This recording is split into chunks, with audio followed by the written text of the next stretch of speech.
Hi, ladies and gentlemen. Jordan Bateman back here from the Independent Contractors and Businesses Association, ICBA, and just want to tell you a little bit about my latest piece on the Orca, hoping that you'll click on it and take a read. You know, guys, I almost was not born.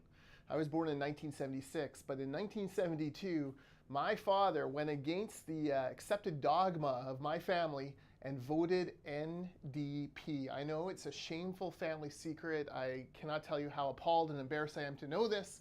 And yet he did it because Davy Barrett promised to lower car insurance rates. Of course, that led to the birth of ICBC and indeed did lead to lower car insurance rates for a few years at least.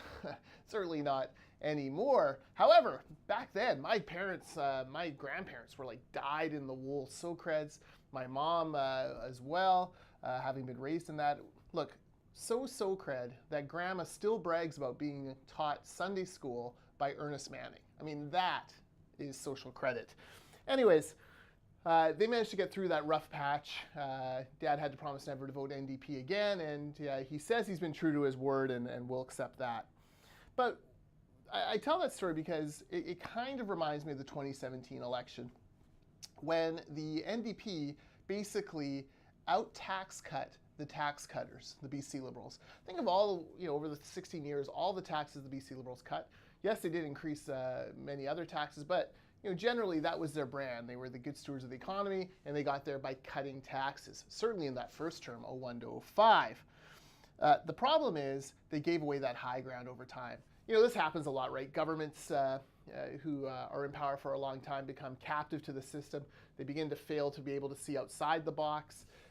Radical change or any change becomes worrisome to them because, of course, they know the 17,000 reasons why you shouldn't make that change or why you can't make that change instead of pushing forward the people's agenda. Well, John Horgan didn't have that problem. And the perfect example is the NDP bridge tolls. When Christy Clark comes out in the morning and says we're going to cut bridge toll or cap bridge tolls at $500, everyone's happy. What does John Horgan do? He goes into story that afternoon and says, forget $500, we're going to cut them completely. Contrary to NDP dogma, contrary to what the general NDP consensus was on what should be done on that issue, but it worked. They won Surrey, they won Maple Ridge, and that was enough seats to get them into this coalition with the Green Party. So whether it's tolls, whether it's MSP, if you want a federal example, I don't mention it in the piece, but Justin Trudeau came out. He didn't go small. He said he'd run large deficits for a number of years, that he would legalize marijuana, he would do other big things. And that kind of big politics, those kind of big ideas, are really the only thing that cuts through the clutter at election time anymore. Incrementalism is no longer electable.